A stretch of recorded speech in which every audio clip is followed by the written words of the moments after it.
'Tis the season to be jolly and chaotic, because not everyone at Christmas is as willing to share the joy of being with the people that you love the most, the joy of giving. It's more about rushing around shopping malls, buying gifts for people you don't really like, trying to grab gifts from the shelves, commercializing everything about Christmas, and trying not to stick a Christmas tree up your ass. But I think it's now time to relax in this video, to get that joy, that calmness of Christmas. So let's just take a moment. Okay, we're done. Let's go.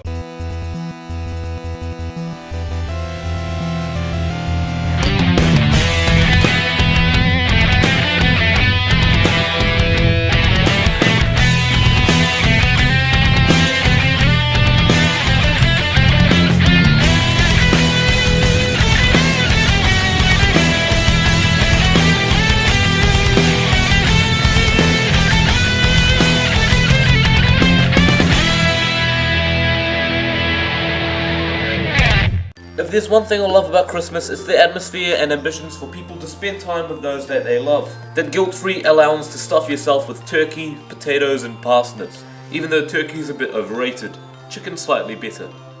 But of course, let's focus on the more havoc aspect of Christmas. Frantic Frenzies.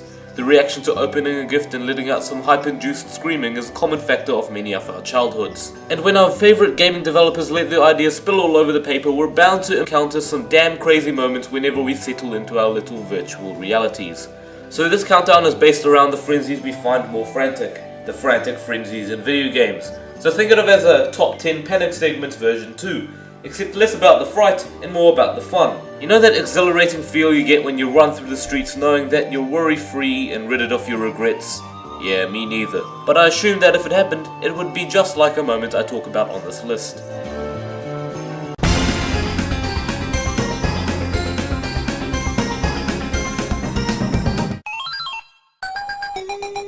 The panic of digging into the ground and blowing stuff up was a joy of my childhood. Dig Dug. The game about, well, digging into the ground and blowing stuff up. It seems easy, but guess what? You guessed right, lad. It isn't. When you burrow under a boulder, it shakes and falls down. You have to watch out for those whilst trying to spear through enemies and bursting them open like pimples on a 12-y. The race for survival speeds up as you pursue your mining challenge. The music gets faster, the enemies become more common, and the boulder... I can remember me at 7, playing the Namco collection on the Game Boy Advance, coming across this classic. Out of all the games I had played, this had to be the most frantic. Every time the music sped up like that, I shat myself. But as you'd expect, it's Dig Dug. Simple game, triple the panic.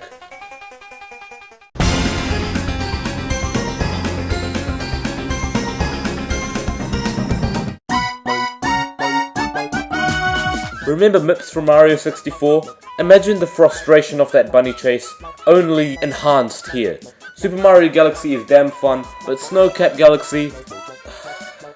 You have a time limit of 150 seconds to find all 3 bunnies, and I've never wanted to punch a bunny before, neither would I ever, but this planet makes me want to do that.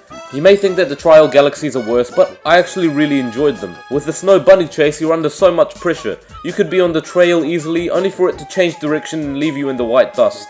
And you have to clear all the white dust away, only making the planet a bit more arduous. This is only at number 9 because of the large disc at the top which you can trap the bunnies in, making them easier to catch. But that is merely if you can lure them there without having them prance towards the other side. Consolation is offered in the form of a fire flower.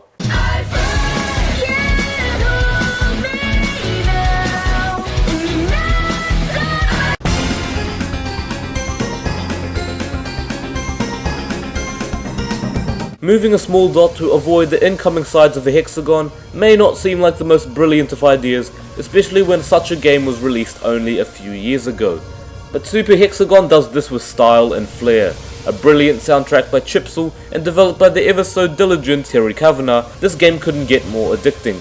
And a difficulty that is hard but not frustrating, so you can still enjoy it nevertheless. Okay, enough jargon, let's talk about an actual level.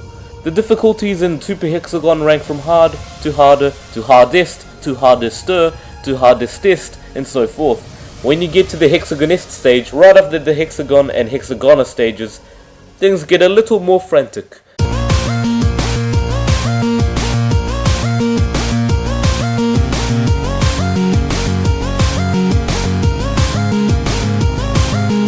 The screen is constantly moving, which is one of the leading factors as to why this game becomes so tricky. It puts you off quite a lot and you have to be super quick with your reactions. But if you think that's hype, you haven't even seen the hyper stage.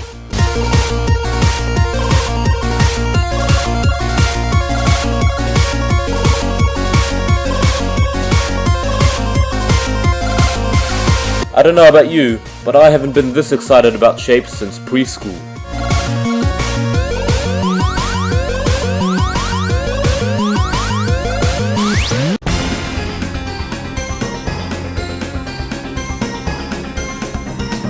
What actually needs to be said about the No More Heroes series? Nothing. Because so many people have covered this game, including myself, so it's kinda obvious what the game is all about. The first game focuses on hack and slashing with laser swords, all for the gory enjoyment of some twat with spiky hair and a red jacket. The second game focused on the morality of it all. Was it all worth the violence? Was it rewarding to actually slay down people? Well, in my opinion, yes. It was quite fun actually. One of the bosses that really embraced the over-the-top action was Henry Cooldown, but now I've led you to believe that Henry Cooldown fight will take the number 8 spot, and I am an expertly driven trickster. Yes I am. Now let's take a step back. 2 steps back. That's what I was referring to. Now you see, the concept of such masochistic and self-indulgent perversions is simple. Due to the frilly pink dress and a visible cleavage, we are led to believe that Miss B-Girl is an innocent, adorable, loving little girl.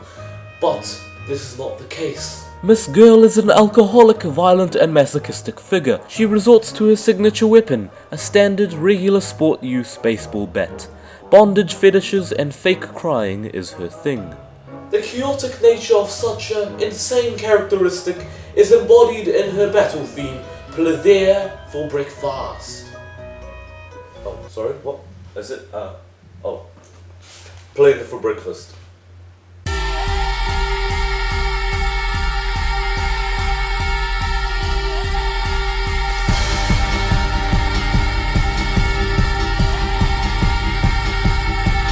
Moving on, Miss Girl also lures you in with her cry. You don't know whether it's fake or not, so just pay attention to the use of either one of her hands. Otherwise, you're in for a definite one-hit kill. I admit, with the formal way I've done this segment, I haven't really convinced you people that this is a frantic moment, but I assure you, fighting Miss Girl certainly is a frenzy for survival with a damn bloody ending. A messed up girl with a sexual preference for BDSM.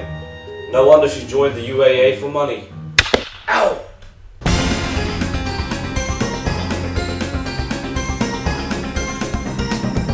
Je voudrais aller en France un jour. Le pain du fromage, du vin et des éclairs. Un de mes films préférés est Ratatouille, car il combine une histoire inspirante à la comédie et le jeu est vraiment bon aussi. And after every stage, there's a chance for you to escape, because someone's gonna spot you, lose their marbles and chase after you in a little mini game I like to call the Kitchen Chasers. Well, I couldn't really think of anything else. Now the best part of these chases are undoubtedly the obstacles. It's so creative with the different boxes, the dishes, whoever's chasing you, be it Skinner, Linguini or the old lady in the market, they always end up causing a massive ruckus only to get rid of you, Remy. Not that Remy! How the f*** do I know who that is? Honestly, the most enjoyable part of the game, apart from the dream worlds which are also pretty creative, and the fast and furious slide stages. But the chases are just a whole new level of angry damage. And let's face it, if you were a rat being chased in the kitchen, the streets, or the city market, you would be pretty flustered by the end. This is a game, however, so you're bound to enjoy every single second of it. So now that we're halfway through our Christmas special, I think it's time that we take a break from all of the countdown. So I was going to eat a candy cane, but we don't have a candy cane, so I'm just going to eat a piece of toast. So.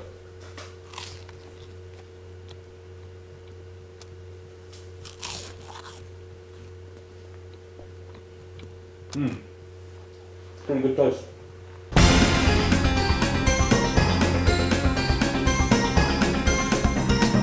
This game should be banned. Like, it's so evil. If kids open up this game and carry out the different surgery tasks, they're gonna think they're qualified to be a surgeon. This game is influencing our youth to perform surgery carelessly. It's trying to brainwash our children to think that using bone saws on the lungs is the right thing to do. The most hilarious part about Surgeon Simulator 2013 is the fact that you literally can't control the bloody hand you're using. Bloody is not even an idiom here. Literally, after stirring around the body organs in the body like a big cannibal stew, you're bound to have some of the ruby soup all over your fingers. You're not actually timed or anything, it's just that the friggin' mouse is incompatible with the controls, making it hard to actually pick up anything properly. Using a hammer to smack away the teeth of a poor patient who will wake up to find out he will never be able to eat a biscuit again.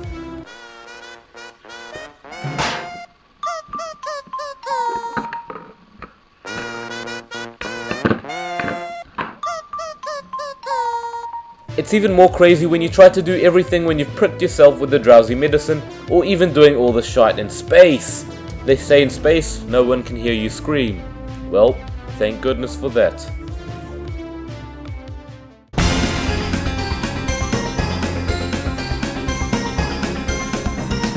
Crisis City, screwed up in 06, perfected in 11.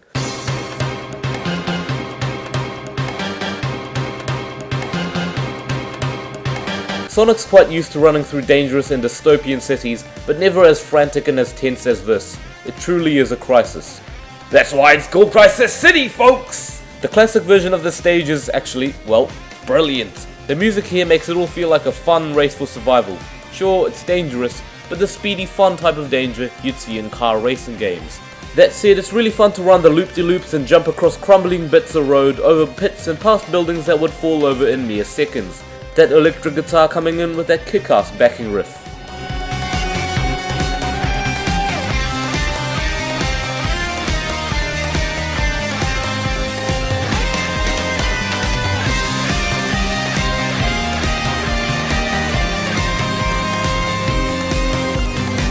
Followed by the modern era.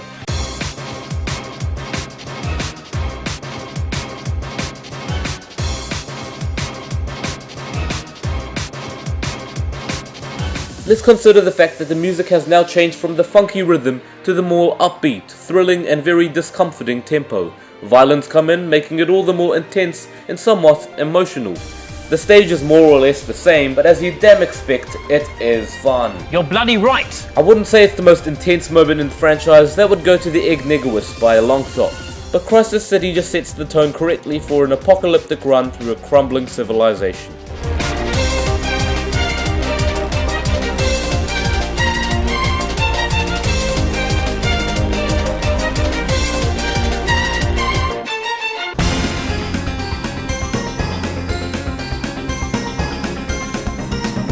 I don't think I've captured enough of the Christmas spirit with my segments so far.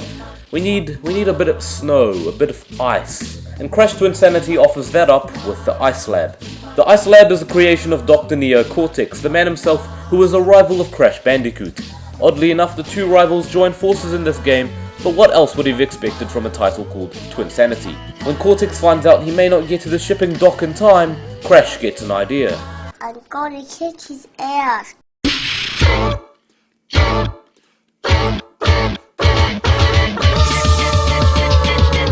Ultimate snowboarding level! What's that? Is it a tunnel dive? Oh, around the edge as well! Extreme sportsmanship there, Crash! Through the chicken coop, through the strip club, and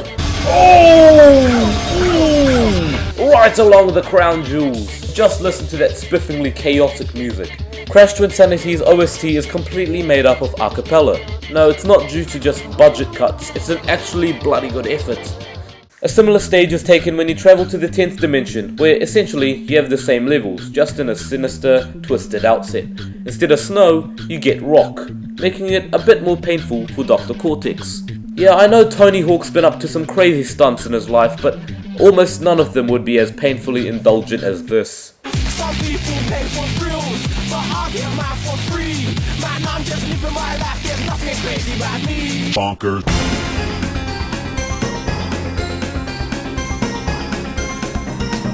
Or Katamari Damacy works a little like this. You are the prince of all cosmos, ordered by the actual king to go down and collect enough junk and trash to turn the sky back to normal. You use a little thing called the Katamari, as you'd see in the title. It's a magical object. used to attract small objects to make a massive ball, which eventually gets bigger and bigger and bigger and bigger, and suddenly it's really big. At the time of release, the game wasn't initially released in Europe and Australia because it was considered too quirky. But that's a bit of a silly excuse, isn't it? But that's what they said. Oh, I don't care if that's what they said. This game is crazy. You can make boulders out of desks, chairs, cars, trees, houses, bottles, neon signs, used condoms, radio antennas, pillars. The possibilities are endless, at least until you reach the end of the level. It's basically opportunity to cause as much of a mess as possible. Normally that would bother me, but here in Katamari Damacy, I wouldn't give a flying rat's about the amount of damage. Roll up, roll up. It's the ultimate horde of frantic frenzies.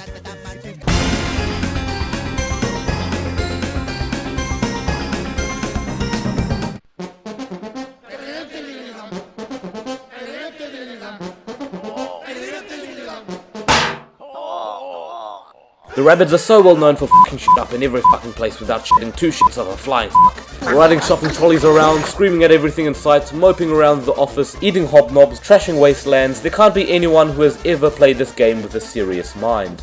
In Rabbits Go Home, it's a little bit more... Our favourite floppy-eared friends are back to return to the home. A little sad, but I have a casserole in the oven and I've got to get back to that soon. Basically, you're rolling around a shopping trolley to collect as much stuff as you can. You're just trying to build a pile high enough for you to reach the moon. It's basically like Katamari Damacy, except here it's a little bit more surreal. And considering how Katamari was as surreal as it was, Rabbits Go Home takes it a step further by letting you use jet engines and loud yelling to propel yourself forward and cause enemy damage, respectively. Or, a view of the inside of your Wii remote shows a rabbit bouncing around it. This game explodes with a fountain of ideas spilling out of its toxic demolition site. It's only fitting for rabbits that are trying to get to the surface of the moon itself. Maybe they'll meet Simon Amstel. I'm a rabbit. Or Sam Rockwell from that other movie, that's really good. No doubt is Rabbits Go Home the biggest frenzy you could ever enjoy in a video game. It has everything you could ever want for freedom. You can mess around with the citizens, pick up random objects, steal them from buildings, and yet you don't even feel guilty at all. It's just for the sake of being insane. And we all know one lad who knows the feeling of being a rabbit. Rabbits Go Home. Top sale final list of the year. The top 10 frantic frenzies. I am MasterJakeStudios and I promote a very, very Merry Christmas to you all. And a Happy New Year, if that works. Goodbye.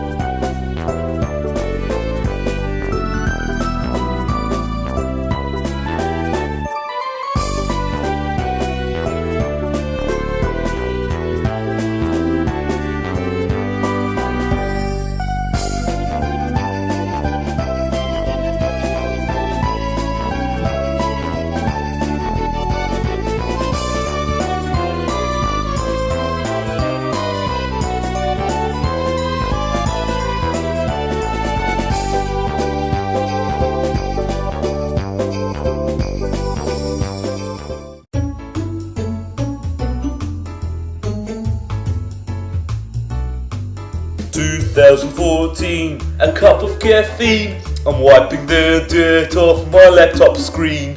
This is not a real Christmas song.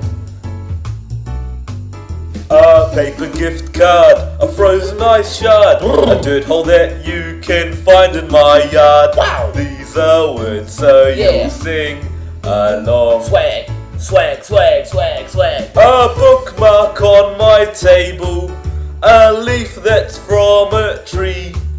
I'm bringing bins up my driveway into my garage, you see. Oh, triangle X, circle is next. Y. Square to the left, then start and select. PlayStation controllers, they're fine. Arrow keys A, rotate all the way. Press start to play in 64, yay! Great console, but awkward design. That's a bit awkward, don't you think? Yeah, it kinda is. This song is pretty useless. It was meant to show some joy. But like a cheap-ass adult store, I just keep displaying toys. Oh, now here's the GameCube. Enough of this crap. Banana mug, Lego, Rubik's Cube, lamp, drum kit, blue pen, window, electromagnetic delay line. ba da bum bum ba da bum bum. Da da da da. Ba da bum bum bum.